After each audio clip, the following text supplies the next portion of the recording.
Amigos y amigas, bienvenidos, bienvenidas a Cuestión de Enfoques. Soy Miguel Cáliz Martínez. Estamos en ICN, una nueva conciencia.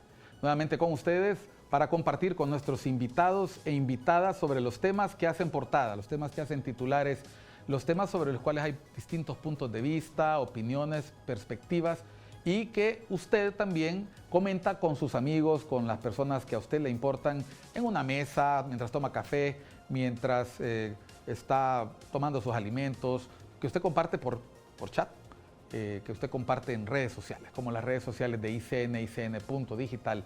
Síganos en X, síganos en Facebook, síganos en TikTok, síganos en las distintas cuentas de ICN y también en los noticiarios de su canal, ICN, una nueva conciencia. Vamos a hablar sobre política, es uno de los temas que más nos apasiona y para conversar sobre la actualidad nacional, algunos aspectos que a usted de repente le interesa saber sobre cómo funciona el Congreso Nacional en la actualidad, sobre cómo interactúan los poderes del Estado, cuáles son las perspectivas de la política hondureña. Hoy nos acompaña el buen amigo, el abogado Octavio Pineda Espinosa. Octavio es miembro directivo del Consejo Central Ejecutivo del Partido Liberal, es catedrático universitario, abogado de los tribunales. Bienvenido, Octavio. Gracias, Miguel. Encantado de tenerte en el programa. Gracias, Miguel. Un saludo y mis mejores deseos por el éxito de este proyecto. Bueno, con Octavio fuimos compañeros en el colegio, imagínese usted, una amistad de muchos años. Octavio, te hemos visto crecer y avanzar en política, liberal de toda la vida, ¿verdad? Sí, de formación y también por convicción, obviamente. A ver, ¿qué cargo estás ocupando ahorita en el órgano directivo del Partido Liberal? Sí, soy miembro del Central Ejecutivo en la Secretaría de Formación Política. Bueno, y como miembro del Partido Liberal, pues obviamente Octavio tiene una opinión que está fuertemente influida por su participación política, pero también tiene una mirada muy objetiva sobre lo que está pasando. A ver, estos últimos días, Octavio, le ha caído duro a Honduras, ¿verdad? Hemos tenido una decisión de la Corte Interamericana de Derechos Humanos que dice que el 12 de diciembre de 2012 el Poder Legislativo se excedió en sus atribuciones y destituyó de mala manera a 3 magistrados y una magistrada. La Corte ha determinado que se le violentaron garantías, que el Congreso no cumplió el principio de legalidad, etc. Tú fuiste diputado en algún momento del Congreso Nacional y nos llama mucho la atención que yo recuerdo haber conversado contigo en la universidad y tú me decías en aquella oportunidad, veníamos de tomarnos un café junto con algunos colegas en la universidad, y tú dijiste, Miguel, esto ha sido un error, esto que se ha hecho es un mal precedente. Y yo me acuerdo muy bien que dijiste que era un abuso que se estaba cometiendo que a la larga iba a traer consecuencias. Después de 12 años, ¿cómo ves la evolución de ese poder legislativo en el que tú estuviste en algún momento hace varios años, ahora que después de muchos conflictos logra acuerdos, pero que no son acuerdos permanentes? Sí, gracias, Miguel. Efectivamente, creo que han pasado 2 cosas que son trascendentales en el Congreso. Primero, obviamente el fin del bipartidismo, que quizás en aquellas circunstancias hacía más fácil las transiciones y las relaciones dentro del Poder Legislativo. Ahora con Libre eso se ha complicado mucho más. Y 2, no podemos negar que existe un pleno deterioro de lo que ha sido el Congreso, quizá en su nivel más alto, en el sentido de que quien encabeza el Poder Legislativo no es una persona que goce ni de la confianza ni del respeto de sus pares en la Cámara. Y eso ha sido parte de la problemática interna del Poder Legislativo y obviamente también se ha perdido calidad en el Congreso y creo que es algo que todos notamos, los ciudadanos lo pueden entender plenamente y obviamente también eso tiene un efecto en las decisiones que se están tomando, que como tú bien correctamente lo señalas, han sido bien atropelladas. En algún momento en este programa con algunos invitados e invitadas nos hemos congratulado que el Congreso finalmente, después de un periodo de bastante bronca, no podemos llamarlo de otra manera porque volaron los botes de agua, hubo sangre, patadas, corrió la sangre, ha habido patadas, finalmente logra acuerdos. El Congreso Nacional, bueno, en otros países se le llama parlamento, se aduce mucho que esto es precisamente por la capacidad que tienen que tener los políticos de poder conversar, de poder parlamentar, de poder ponerse de acuerdo. Finalmente se puso de acuerdo y la transición de ese parteaguas, que son los 2 años, Al parecer se dio de manera bastante pacífica. Hemos logrado en el Congreso que se elijan finalmente en propiedad un fiscal general, se ha elegido órganos colegiados, se ha elegido anticipadamente órganos electorales para preparar una transición apropiada. Sin embargo, hay analistas que opinan que hay que tener mucho cuidado porque este consenso que actualmente existe es frágil. ¿Será porque las bancadas mismas van a entrar en una etapa de competencia interna ahora que se caliente la competencia electoral? Sí, yo creo que sí. Yo creo que son acuerdos pegados con saliva, como se dice popularmente, que se produjeron al final del año anterior para precisamente lograr la elección de estos órganos de segundo grado, la ratificación del fiscal general, que era un problema que estaba afectando grandemente al Estado de Honduras en general.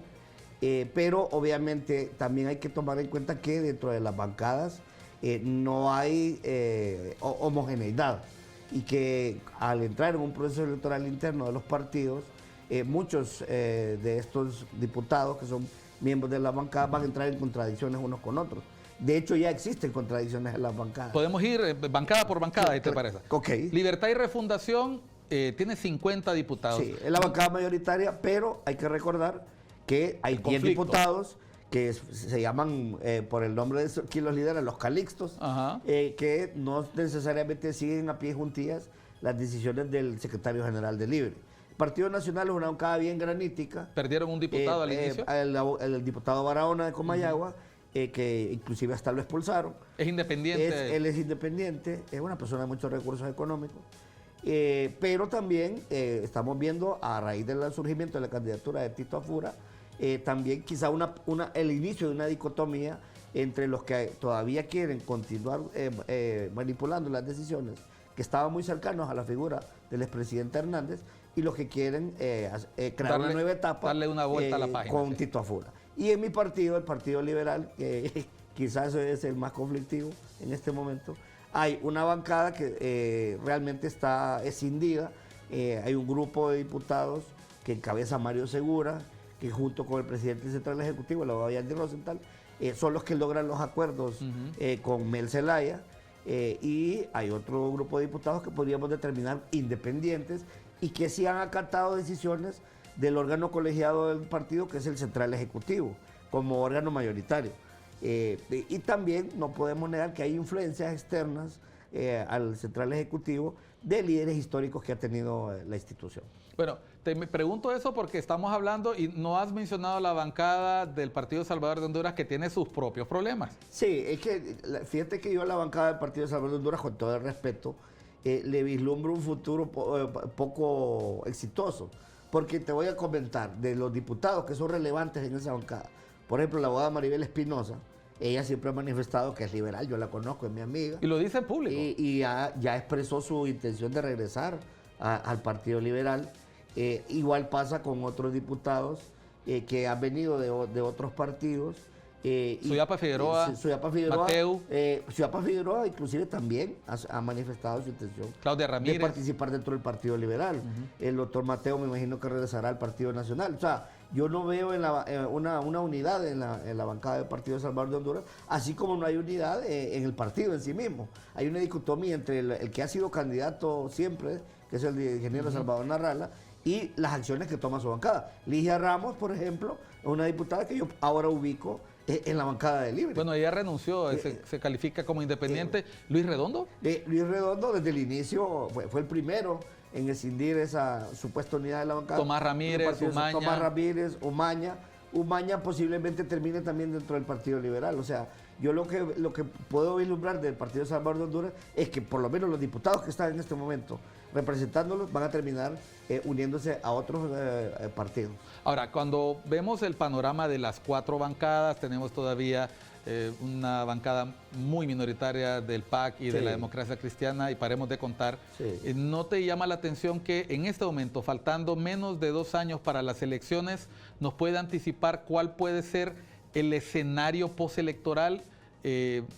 Partidos con una fuerte competencia interna en las primarias. En el caso del Partido Libertad y Refundación, pues ya es pública la candidatura del señor Jorge Cálix, del diputado Jorge Cálix, ya lo era la de la exministra de Finanzas Rixi Moncada. Está Racel Tomé. Racel Tomé, que decía que sí, que decía que no. Sí.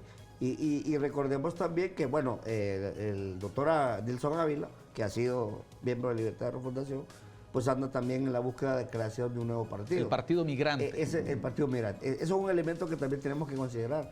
¿Cuántos partidos nuevos realmente va a inscribir el Consejo Nacional Electoral? Han desinscrito Porque 4, ¿no? en la medida que haya más partidos, más se va a atomizar el voto de los ciudadanos. Fíjate que antes de venir, Miguel, estaba leyendo una encuesta de Gallup, la última, y ubican con estos porcentajes a cada partido. Partido Nacional 14%, Partido Liberal 13%, Libertad y Refundación 23%, indecisos 47% y un 3% que no sabe. O sea que la elección está ahí. Ningún partido puede decir que tiene asegurado el próximo proceso electoral, lo que implica que para que vuelva a tener éxito un candidato a la presidencia se van a necesitar alianzas. Y en esas alianzas hay que incluir gente del Partido Liberal, gente del Partido Nacional, gente de Salvador Narrala, y los disidentes, obviamente, de Libertad y Refundación, más lo que nosotros llamamos el voto independiente, que es el mayoritario, que es el mayoritario ahora, y no dejemos de contar también a 400,000 nuevos votantes que se van a inscribir en el censo electoral que todavía no tienen partido. Hay un detalle interesante de lo que acabas de mencionar de las proporciones partidarias. Históricamente, el partido mayoritario siempre fue el Partido Liberal. Así es. Hasta después de la decisión del 2009, el golpe de Estado, luego la creación de Libertad y Refundación y el PAC, el Partido Liberal pasa a ocupar una tercera posición que se confirma elección tras elección, drenando votos a uno u otro lado. Y llama mucho la atención que ese segundo lugar, ese primer lugar histórico después de la decisión del Partido Nacional fluctúa dependiendo de eventos que ocurren antes. Por ejemplo, cuando se dio la derrota del Partido Nacional en el 2021, la cantidad de simpatizantes del Partido Nacional se fue a pique y los simpatizantes del Partido Libertad y Refundación se van hacia arriba. Como ocurre después de que gana el Olimpia, no hay persona que no sea olimpista, ¿verdad? Sí. Y luego, todo el mundo está con el triunfador. y ahorita que acaba de acontecer el proceso judicial contra el expresidente Hernández, quizás el Partido Nacional esté en uno de sus momentos más difíciles. Ahora, ¿crees que esto se mantenga así para las elecciones del 2025 o pasará lo que me decía una muy buena amiga, que iniciará el reencantamiento electoral? Porque en todas las elecciones un importante sector hondureño se manifestaban independientes, pero solo es que empezara a calentar la maquinaria electoral, todo el mundo saca su bandera, todo el mundo se emociona y hay elementos nuevos en esta contienda y es el uso de las redes sociales, la gente joven que no se siente ligada a ningún partido y que, como tú sabes, terminan siendo el fiel de la balanza. Sí, efectivamente. Y yo sí creo que el Partido Nacional va a seguir siendo golpeado por el tema del juicio de Juan Orlando. La candidatura de Ana García será un factor. Eso también complica la elección interna dentro del Partido Nacional. Se mira esa decisión entre Tito Afura y la candidatura de Ana. Creo que también las acciones de la Fiscalía, del Ministerio Público de Honduras, van a seguir golpeando a figuras importantes del Partido Nacional, como sucedió con David Chávez, por ejemplo. Eso les va a perjudicar finalmente electoralmente. Hay un desencantamiento dentro del mismo nacionalismo y dentro de todos los partidos en general con la clase política. Fíjate que Libre, yo no la veo tampoco tan fácil para Libertad y Refundación, porque la candidata oficialista no es una candidata accesible a los ciudadanos, no es una candidata que tenga simpatía y el carisma que requiere una candidatura de este tipo, y Calix les puede drenar mucho voto. Vamos a ver qué decisión va a tomar finalmente Calix, que yo lo veo muy dubitativo en este momento, porque aunque se lanza dentro de Libertad de Refundación, él plantea situaciones que son completamente contrarias a la actitud y a la actividad que desarrolla Libre, y sobre todo quien toma las decisiones de Libre, que es Manuel Zelaya. Entonces, yo decía el día de ayer, cuando escuchaba el lanzamiento de Calix, que le falta coherencia en el sentido de que si él no está de acuerdo con lo que está sucediendo, debería más bien promover o una candidatura independiente o participar en otro partido, que posiblemente sea el Partido Liberal. ¿Tú ves con quien ya habló, inclusive con quien ya tuvo pláticas, entiendo, él directamente con don Yanni Rosenthal. O sea, ¿tú ves factible una candidatura de Calix dentro del Partido Liberal? Podría ser, porque yo lo que he planteado dentro del Partido Liberal y eso se lo he planteado a los miembros del Central y lo he planteado a los amigos, es que el partido tiene una posibilidad de liderar una gran coalición ciudadana de partidos de oposición, de voto independiente, si logramos primero tener un candidato que sea accesible a todos los grupos internos. Por eso planteábamos, por ejemplo, que la candidatura de José Ascona Bococ podría haber sido ese elemento. Lastimosamente él no ha tomado todavía una decisión, creo que todavía la puede tomar. ¿Eduardo Maldonado? Eduardo Maldonado está ahí, pero yo no lo veo, fíjate, realmente como decidido a aceptar una candidatura. Él mismo ha manifestado en sus programas que tiene que pensar en su familia, tiene que pensar en su negocio. Algunos mencionan que hay vinculaciones con Juan Orlando, porque inclusive hasta comerciales, con respecto a su canal, y quizá eso lo pueda inhibir de participar. Ya fue precandidato del Partido Liberal en el 2008. Pero fue vencido en las Tercer elecciones. lugar. Logró el tercer lugar. Históricamente siempre el tercer lugar del Partido Liberal se convertía en el candidato para la siguiente. Para la siguiente, sí. Pero la dinámica del partido ha cambiado bastante. Los candidatos que más o menos se mencionan ahora, el mismo Maldonado, Rafael Canales, que es presidente del Colegio de Abogados. Esa es nueva para mí. Ha manifestado su intención, somos muy cercanos. Yo le he colaborado en su gestión en el Colegio de Abogados y me manifestó que él se va a lanzar. Quintín Soriano, un candidato regional. Lo anunció tempranamente, sí. Darío Vanegas, alguien que no ha tomado una decisión, pero que yo he escuchado que tiene intención. Tercer lugar en la última. Que fue el tercer lugar. Se menciona el mismo Yanni Rosenthal, que ha estado haciendo movimientos, para lo cual para mí es un error desde el punto de vista personal, en su condición personal, y como líder político creo que se hace daño a sí mismo y le hace daño a la institución. Luis Zelaya, que fue una persona que yo acompañé en 2 oportunidades, tiene el problema que no es, ¿cómo se llama? No es aceptado por los otros candidatos. Entonces, yo siempre digo que entre Yanni y Luis se anulan mutuamente, porque si gana Luis Zelaya, el equipo de Yanni no va a apoyar a Luis Zelaya. Como pasó en la última elección. Como pasó en la última elección, y viceversa. Ahorita que fue el candidato Yanni Rosenthal, la gente de Luis Zelaya no apoyó a Yanni Rosenthal. Entonces, en el partido creo que hace falta todavía un candidato que consolide todos estos grupos, pero podría haber la posibilidad de que en una negociación Jorge Calix participe en una elección interna. Vamos a unos mensajes y vamos a preguntarle al abogado Octavio Pineda Espinosa. ¿Está el Partido Liberal buscando su nuevo león? El león del liberalismo, esa figura emblemática que era capaz de hacer que salieran liberales debajo de las piedras, como decían usualmente cuando habían elecciones en las que tenían condiciones difíciles. Vamos a hablar de eso al volver de unos mensajes acá en Cuestión de Enfoques por ICN, una nueva conciencia.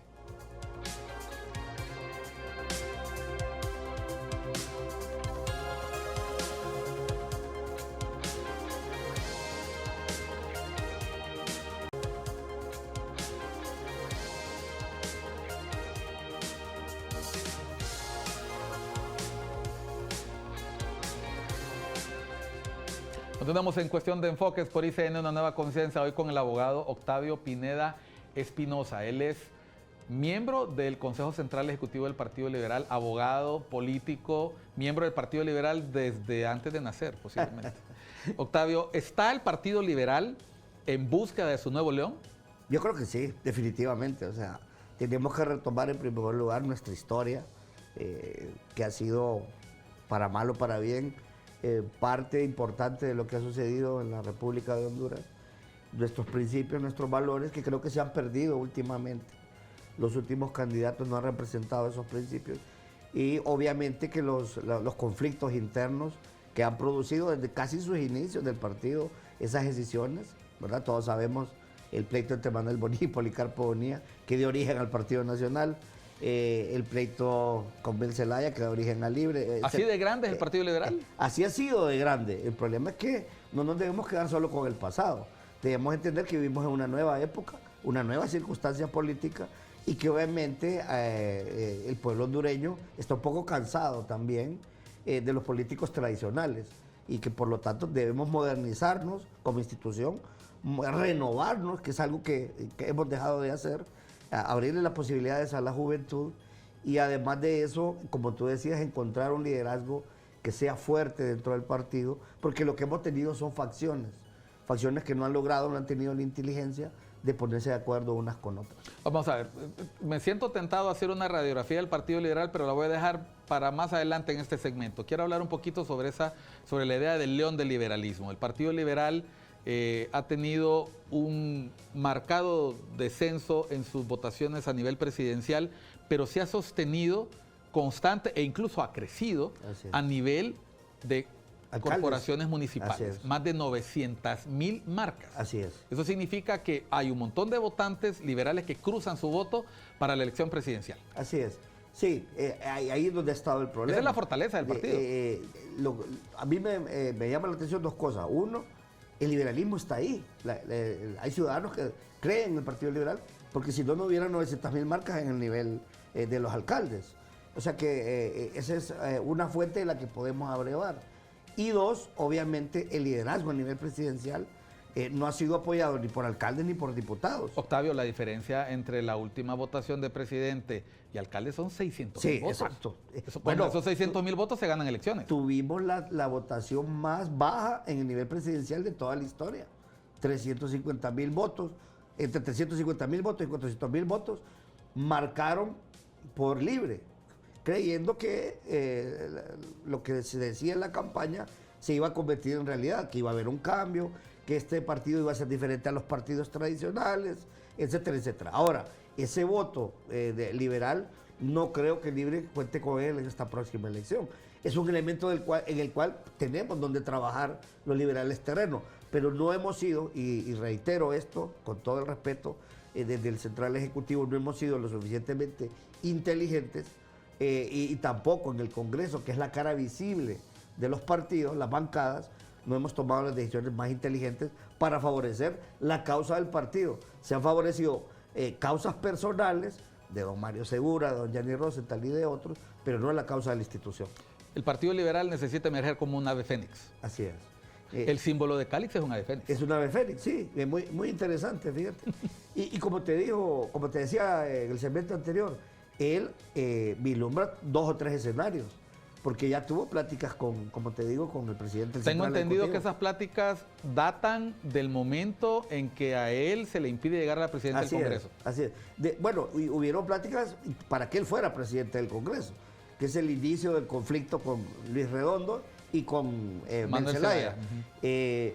Pero fíjate que yo en un artículo que publiqué en un diario el otro día decía que Calix tiene que ser más contundente porque algunos tenemos el temor de que Calix pueda ser también un caballo de Troya. Es decir, el último golpe una melada al Partido nosotros. Liberal para que termine de desaparecer. Evitar que los partidos se consoliden, nosotros, el Partido Liberal, el Partido Nacional, que la oposición tenga un candidato, evitarlo, y después simplemente, sencillamente, Mel Zelaya se pone de acuerdo con Jorge Calix y continúa Libertad de Refundación en el poder. No, tenemos que ser inteligentes como liberales, en el sentido de que tampoco es que le vamos a dar, si es que Calix viene hacia el partido o hacia una alianza con los partidos de oposición, encabezada por el Partido Liberal, un cheque en blanco. Porque obviamente, en sus mismas palabras, él ha dicho y todavía lo dice, que es la espada y el escudo de Libre. Él es muy irresponsable de lo que sucedió en el proceso electoral anterior. Atacó líderes de los otros partidos, denigró muchas personas, destruyó muchas imágenes. Entonces, es una figura que para mí todavía tiene que demostrar. Obviamente está apoyado por un grupo importante dentro de Libertad de Refundación.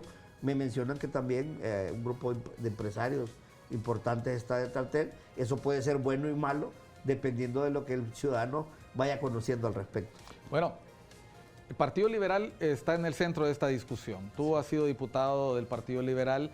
Me llamó mucho la atención en los últimos meses la predisposición de Libertad y Refundación a buscar alcaldes incómodos con el Partido Liberal. 30 dijeron haberse sumado, incluso uno muy conocido, el de Texihuat, Eric Mejía, que también ha tenido una incursión importante en medios de comunicación, renunció al Partido Liberal y se incorporó a Libre. ¿Te toma por sorpresa esto? ¿No te llama la atención que Libre desde ahora esté buscando ese poderío en el nivel municipal y atraerlo en un momento en que se sabe que ellos necesitan estructuras a nivel regional? Es que yo creo que Bel Zelaya comprende con claridad meridiana que la elección que viene no va a ser fácil para Libertad y Refundación. Ya no van a tener el beneficio, como te dije, de esos liberales que se fueron creyendo en la postura de Libre, que iban a ser diferentes. Ya no van a tener a los resentidos del Partido Nacional. Ya no van el voto independiente. El voto anti-Jo. Exacto, no va a creer exactamente. Porque ahí hay un error en Libertad y Refundación. La gente votó para sacar a Juan, no para elegir a Xiomara. Entonces, ese voto anti-Jo se puede convertir en un voto anti-Mel, anti-Xiomel, como dicen algunos. Entonces, Libertad y Refundación anda buscando desde este momento cómo capitalizar votos y al único que se los puede sancionar es al Partido Liberal, porque esos 900.000 votos que tú mencionas en el nivel municipal los podría capitalizar Libre. Y yo lo he dicho en sesiones de Central Ejecutivo, Bel Zelaya está haciendo lo que él tiene que hacer como todo aspirante a dictador, o como todo aspirante a caudillo. Él busca succionar, dividir a la oposición para mantener fuerte a su partido. Los que tenemos que ser inteligentes somos nosotros, los liberales. ¿Por qué se buscan esos 30 alcaldes? Son alcaldes que obviamente son de corporaciones municipales muy deprimidas, muy pobres. CID. Exacto. Y que además están en las categorías, la tercera categoría, que obviamente se pueden empezar a enamorar con prebendas, con privilegios, con ofrecimientos de reelección para los mismos alcaldes. Desde gobernación, descentralización y justicia. Exacto. Entonces el poder se utiliza para eso, desafortunadamente. Y eso pasa en política y ha pasado todo el tiempo. El que está en el poder, con esas canonjías, pretende tener ganancias políticas. ¿Qué es lo que debe hacer el Partido Liberal? Consolidar liderazgos que sean netamente liberales en los municipios. Un liderazgo nacional, como tú decías, que se convierta en ese nuevo león del liberalismo, pero que de verdad defienda al partido, sus principios y por lo que el partido existe.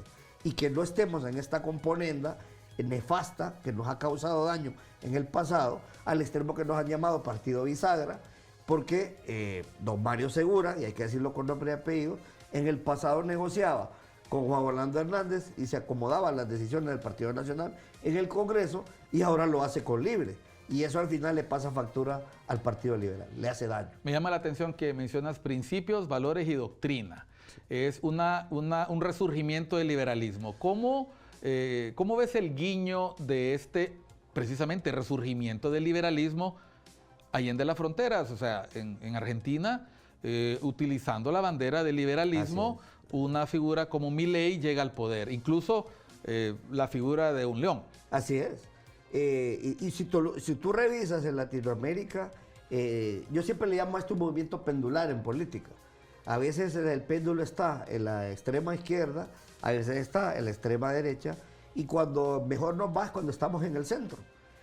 Hay un retorno de muchos de los países, Argentina siendo el más significativo, pero lo puedes ver en Ecuador también, lo puedes ver en otros países de Latinoamérica, que en Guatemala, aunque triunfa una persona que supuestamente es de centro izquierda, no es una persona radical de izquierda. En México hay una situación particular con López Obrador, todavía no se llega a la elección, pero parece que la candidata de López Obrador tiene ventajas porque está muy atomizada la oposición en México, y ese es el error que no tenemos que cometer en Honduras. Bueno, México se parece mucho en ese sentido, que el partido en el poder puede lograr una ventaja competitiva a partir de que su oposición no se alíe a tiempo. Y ahí es donde entra el fenómeno Cálix, que puede convertirse en el fiel de la balanza. Si se mantiene realmente como una persona independiente dentro de Libertad y Refundación, le puede ganar el mandado a Rexy Moncada. Y eso significaría también una decisión de Libre.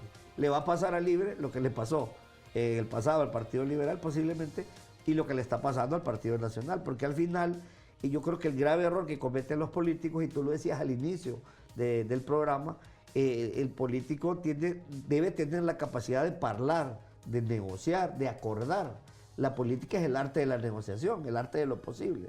Cuando nosotros nos mantenemos en los extremos y dividimos a la sociedad, como se ha hecho en las últimas 2, 3 elecciones, entonces lo que se produce es un rompimiento de esa capacidad de negociación y una inmovilidad del gobierno. En el Ejecutivo hay crisis, en el Legislativo había crisis, todavía hay crisis interna, y ahora tenemos crisis en el Poder Judicial, con el tema de la Sala de lo Constitucional. El abogado Octavio Pineda Espinosa acaba de mencionar algo, ha empezado a hacer análisis de cómo está la situación del gobierno. Hemos pasado de esta búsqueda de Nuevo León a comentar lo que ocurre, y lo voy a decir como me lo dijo en algún momento un miembro de la bancada del Partido Liberal, en cómo le está yendo a los primos del Libre. Porque al final, viniendo del Partido Liberal, decía él, este político muy conocido a nivel nacional, si me pones a escoger entre un miembro del Partido Nacional y un miembro de Libertad y Refundación, pues obviamente nos vamos con los primos, y esto no es un anuncio de cerveza. Ya volvemos después de unos mensajes a Cuestión de Enfoques. Hoy con el abogado Octavio Pineda Espinosa, miembro del Consejo Central Ejecutivo del Partido Liberal, catedrático universitario, abogado y además columnista, que nos lo ha recordado en el transcurso del programa. Ya volvemos.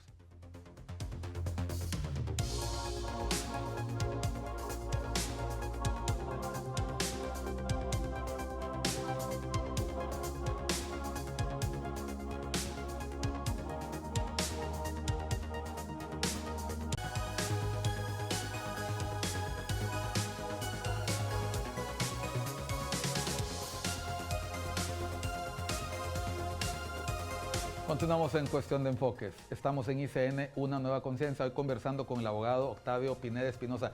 ¿Te confunden con el ministro de Obras Públicas, del ministro del...? Te voy a contar dos cosas. Uno, porque a mí me confunden con don Miguel Calizuazo, sí, que no es pariente mío. Saludos a don Miguel. Y es cierto que te confunde.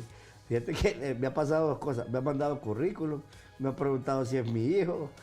Un día una persona muy fuertemente me fue hasta a criticar pensando que tengo alguna relación. No somos parientes. Él se llama José Octavio Pineda Paredes, pero él utiliza por alguna razón solo Octavio Pineda, y yo me llamo obviamente Octavio Pineda. Pero la otra cosa que me pasó es que en un programa de televisión él llamó y me saludó y me dijo, mire, que me confunden con usted y que somos familia. O sea que nos pasa a los dos, y los dos nos reímos al respecto. Bueno, a mí me preguntan si soy pariente de Jorge Calix, no lo soy, pero ocurre un detalle más interesante. ¿Y de Carlos Calix? Tampoco.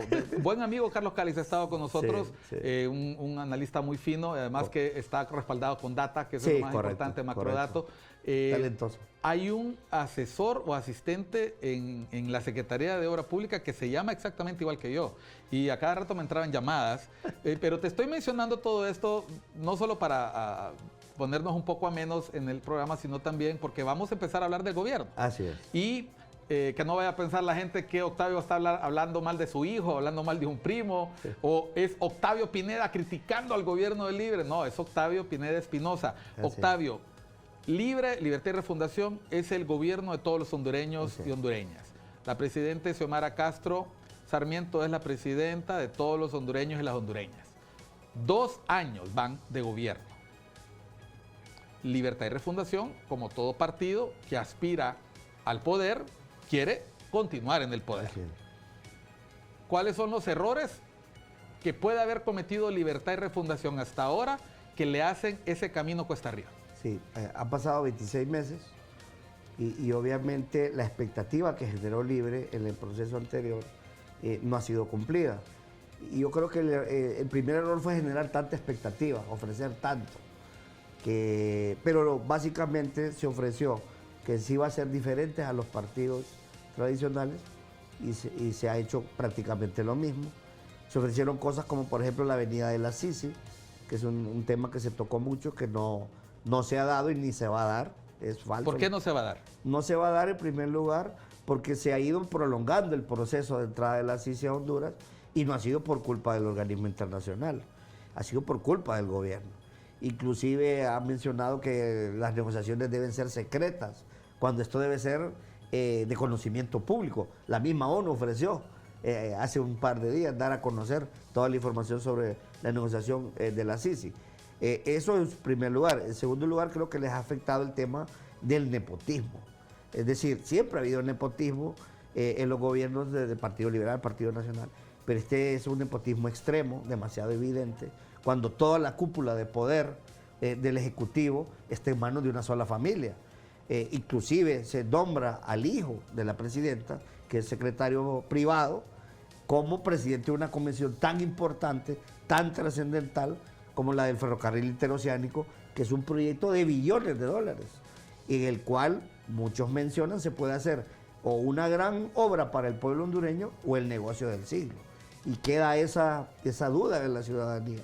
3, creo que los personajes que se me nombraron en el Ejecutivo no tenían la capacidad profesional, ni técnica, ni gerencial, para manejar el Estado hondureño. ¿Experiencia faltaba? Mucha experiencia, con todo el respeto, porque yo sé que hay que darle oportunidad a los jóvenes, pero muchos de esos ministros no tienen la capacidad para manejar ministerios tan importantes como finanzas, aduanas, infraestructura, educación, etcétera, etcétera. Creo que no había una capacidad gerencial montada, creada para administrar el Estado. A muchos les pasó, como le pasó, por ejemplo, al alcalde de Tegucigalpa, que no esperaban ganar. Y de repente, por lo que sucedió, por el voto de arrastre, como se llama, salieron triunfantes. Entonces creo por la decisión de octubre, por la alianza al último minuto. Entonces se ven como figuras improvisadas. Tercero, los colectivos de Libre le han hecho mucho daño al mismo Libre, porque esa lucha interna de tomarse ministerios, de tomarse carreteras para sacar a fulano y poner a mengano, al final lo que produce es inmovilidad en el gobierno. El problema del Congreso es un problema que generó mucho conflicto con Luis Redondo. Me parece que Luis Redondo no era la figura para un poder tan importante como el poder legislativo. ¿Era Calix la persona? Por lo menos era el que tenía los votos. Es que en la democracia así es. Debe ganar el que tiene los votos. Y Calix tenía los votos. Pero yendo al punto toral, creo que ninguno de los dos realmente tenía la capacidad para manejar el poder legislativo. El poder legislativo, yo lo conozco porque fui diputado, mi padre fue presidente del Congreso. Me he dedicado a estudiar desde mi punto de vista con tú eres formado en Derecho Constitucional y Parlamentario. Entonces, tengo una especialidad en Derecho Parlamentario. Entonces, era otra figura para este momento histórico que vivimos. Ahora, te voy a decir una cosa, como hondureño, como ciudadano, yo aspiraba a que el gobierno de Libre fuera exitoso. Independientemente de que no estoy de acuerdo. Aspiraba. O sea, ya para este momento tú ya consideras no creo que no va a ser exitoso. Para mí va a ser un gobierno igual o peor que el anterior, porque está siguiendo inclusive hasta las mismas pautas del gobierno anterior. Todos los pactos de impunidad sí todavía están ahí. No se ha hecho la reforma del Código Penal de la Impunidad, que ellos mismos le pusieron ese nombre. No se ha reformado la legislación importante del país para evitar la corrupción. El tema del ferrocarril, imagínate que se autorizan compras directas, violentando la ley de contratación del Estado. Esta última reforma a la ley de secretos, ¿cómo la ves? La ley de secretos, que debería ser más bien, debería existir menos secreto, se le ha ampliado más bien las facultades para declarar secretividad, porque no solo incluye negociaciones como la del ferrocarril, temas como el de la CICI, caen dentro de esta capacidad del Estado para declarar secretividad. Secretividad porque cuando un gobierno democrático lo que tiene que tener es lo que los americanos llaman accountability, es decir, transparencia, rendición de cuentas. Y se ofreció todo lo contrario. Hay temas ya de corrupción dentro de esta administración y no se toman decisiones. Venía escuchando cuando venía para acá que la presidenta le dijo a los ministros que tienen que renunciar el 5 de abril, los que aspiren. Pero yo digo, si quien los nombre es ella. Si no renuncian, simplemente que les cancele su nombramiento. O sea, ella es la presidenta, ella tiene esa potestad. Me parece que se juega mucho con la inteligencia del pueblo hondureño, que ya no es tan tonto. El pueblo hondureño ya no se le puede dar a actuar con el dedo. La administración de Xiomara Castro, que es una figura ausente en su propia administración, porque si tú la ves, no es una persona que está en contacto ni con los ciudadanos, ni con las decisiones importantes. Si tú te fijas en algunas de las decisiones más torales, ella ha estado incluso hasta fuera del país. Entonces, algunos dicen que me la manda de viaje para tomar las decisiones. Hay una dicotomía interna dentro de la misma gobierno, dentro de la misma familia. Está doña Xiomara con una parte de sus hijos y don Mel Zelaya con otra parte de sus hijos. Pero si la presidenta Castro no es quien toma las decisiones, ¿quién o quiénes las están tomando? La está tomando directamente Mel Zelaya. Para mí es Mel Zelaya el que toma la decisión. Él es el que está gobernando Y obviamente quien va a asumir la responsabilidad histórica va a ser Xiomara, que ha dejado también mal a la figura de la mujer, desafortunadamente. Los femicidios han crecido. Siendo ella una mujer, debería ser un tema al que debería ponerle atención. Hay problemas, o hubo problemas en la Secretaría de Derechos Humanos graves, un tema que para mí es... no entiendo cómo pudo haber llegar a permitirse que llegara a esos extremos. Más de un mes en paro. Exacto. Tenemos el tema de la Corte, donde la Sala de lo Constitucional, que es la sala quizás más importante del Poder Judicial, está parada, está detenida. ¿Desde hace cuánto? Tiene más ya de 2, 3, 4, 5 meses.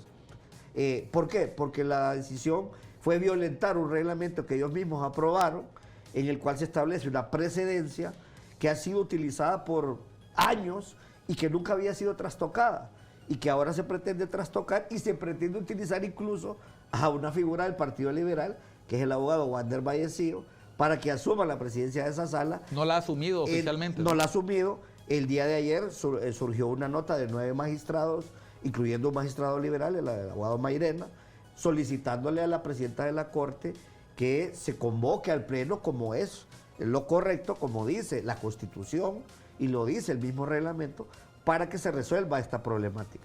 Porque ¿qué pasa? En la inmovilidad, en las salas, porque no solo es el problema de la sala de lo constitucional, la sala de lo civil también está detenida. En la inmovilidad en esta sala lo que produce es justicia tardía.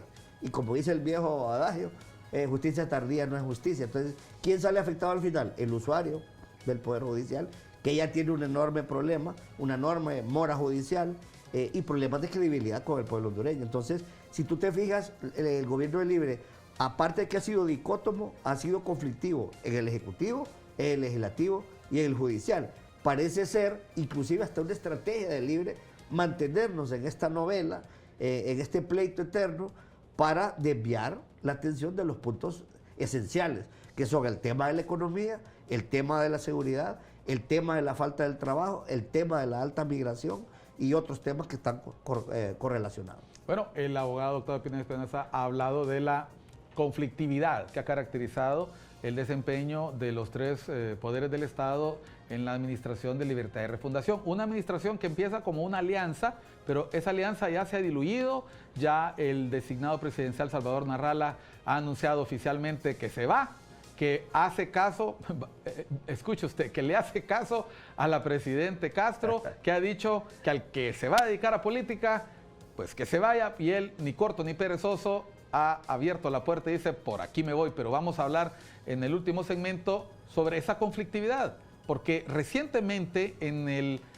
Colegio de Abogados, colegio al cual pertenecemos ambos, se dio esa conflictividad, pero los agremiados, curiosamente, optaron por resolver la conflictividad de una forma que vamos a comentar al volver de unos mensajes. Estamos en Cuestión de Enfoques por ICN, una nueva conciencia, ya volvemos.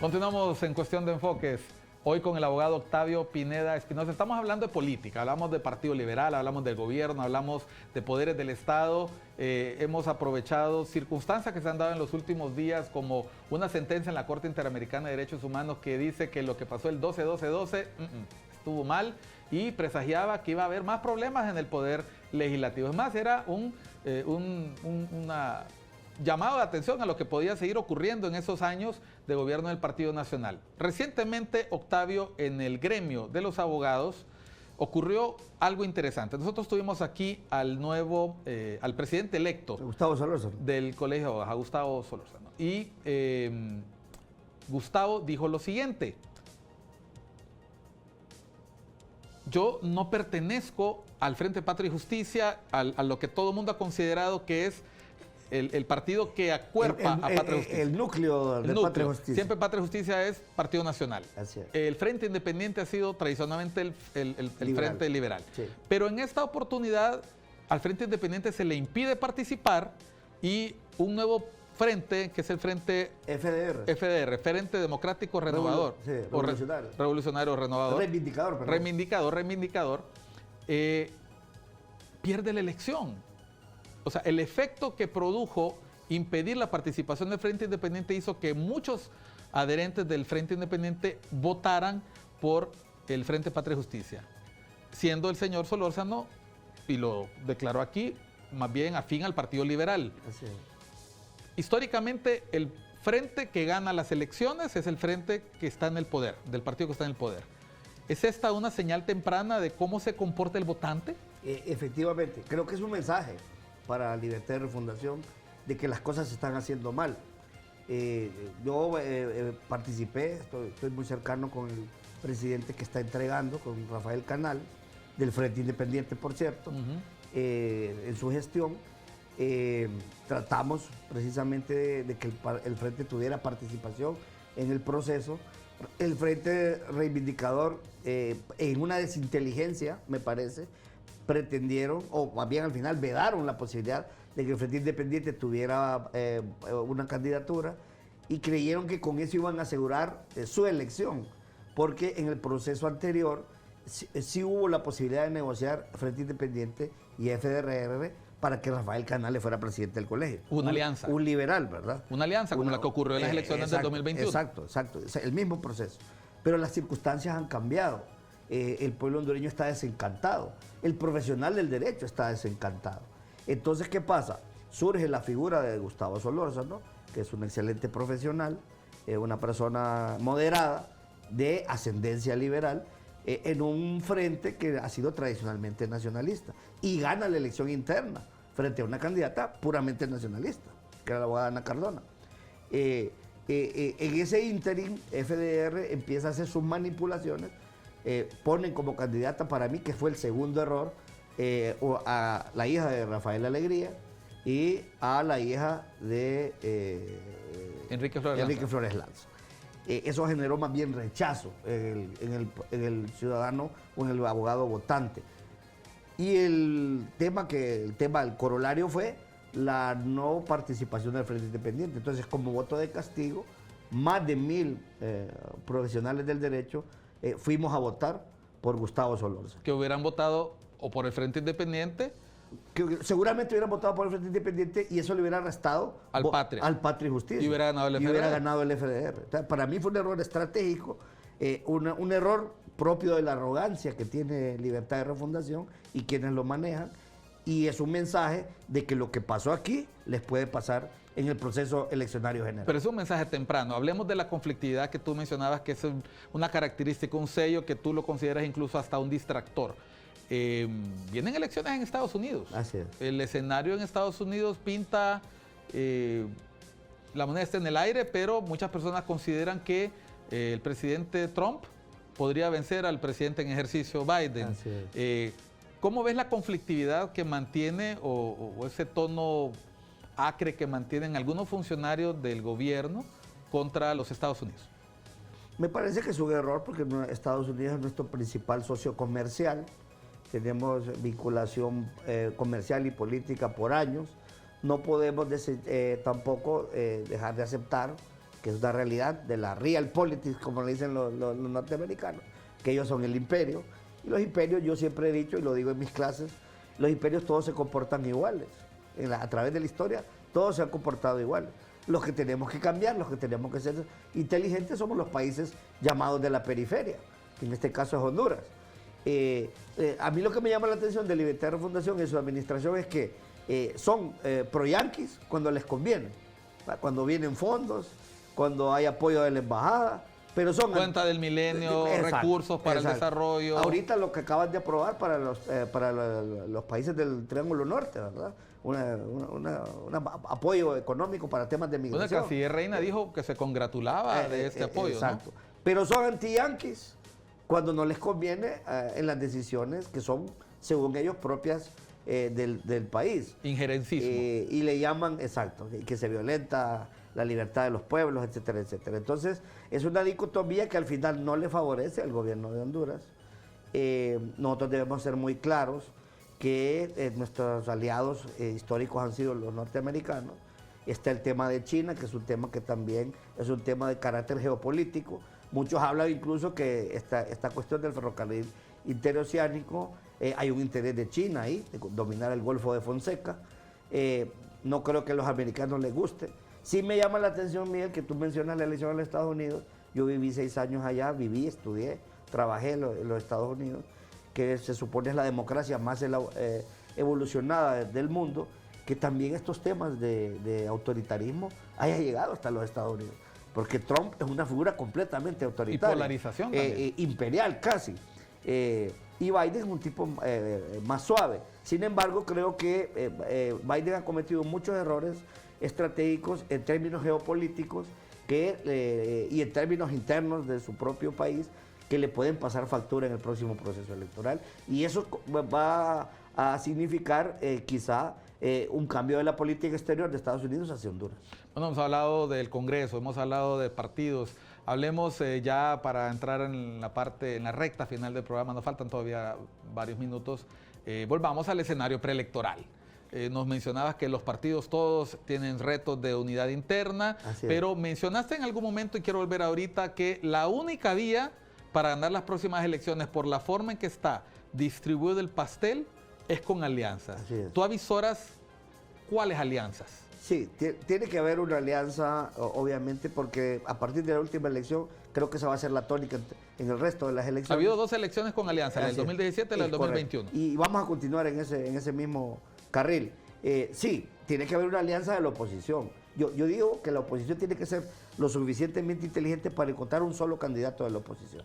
Eso implica negociaciones entre el Partido Liberal, una parte del Partido Nacional, la que no está manchada, una parte de Libre, la que no está involucrada con el gobierno y está desencantada de las actuaciones de Libre, Salvador Narrala, que es una figura que nos guste o no nos guste, comete errores o no comete errores, siempre tiene simpatía popular, lo que no tiene son estructuras.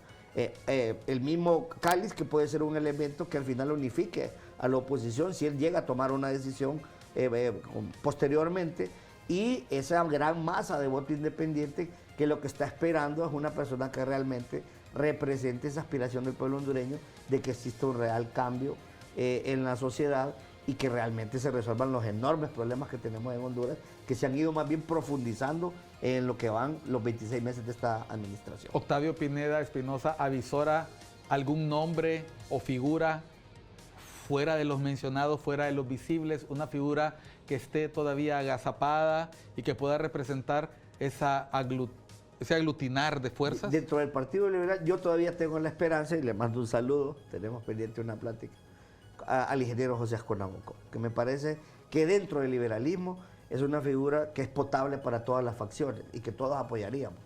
Eso nos podría consolidar como partido en primer lugar. ¿Tendría transferencia de votos de otros partidos, crees tú? Creo que sí, inclusive apoyo no solo de otros partidos, de la empresa privada, que es importante también tenerlo en alguna medida, de grandes sectores de la sociedad. Y yo inclusive he platicado, he conversado con amigos del Partido Nacional, que en la circunstancia que ellos saben que tienen, estarían hasta dispuestos a prestar su voto, a ceder la candidatura a una figura y a ceder la candidatura a una figura como José Asconamoco. Pero es una decisión que él tendrá que tomar analizando lo que estamos viendo, y como tú dices bien en tu programa, es una cuestión de enfoque. Bueno, no sé, Octavio, si le quieres trasladar un mensaje a los liberales, a la población que nos está viendo el programa, dirigir directamente a ellos. Gracias, Miguel. Primero, agradecerte la oportunidad. Al liberalismo decirle que tenemos que ser inteligentes, que tenemos que retomar nuestros principios, nuestros valores, nuestros estatutos, nuestra lucha histórica. Buscar ese candidato que nos unifique a todos y con eso, con él, construir, él o ella, construir una alianza de los partidos de oposición que represente un real cambio en las próximas elecciones para vencer al Partido Libertario Fundación, que obviamente buscará sus propias alianzas o buscará debilitar a los otros partidos para mantener el poder, y que realmente no han cumplido con las promesas que ofrecieron hace 26 meses y que no las van a cumplir en lo que resta de este periodo. Bueno, han escuchado ustedes al abogado Octavio Pineda Espinosa, miembro del Consejo Central Ejecutivo del Partido Liberal. Obviamente liberal. Él confía que el Partido Liberal podría ser la alternativa en las próximas elecciones. Es más, él cree que está llamado a ser la alternativa y tienen que darse una serie de factores, combinaciones, entre los cuales se incluye que Libertad y Refundación no haga los movimientos que requiere y que los otros actores, es decir, no depende de sí mismo el Partido Liberal, Octavio. No, desafortunadamente no todo depende de nosotros, también depende de lo que suceda en los otros partidos y sobre todo en Libertad y Refundación. Bueno, esa ha sido la opinión de él. Tenga usted su propia perspectiva. Esto ha sido Cuestión de Enfoques. Soy Miguel Cáliz Martínez. Siga disfrutando de la programación de ICN, Una Nueva Conciencia. Nos vemos en el próximo programa.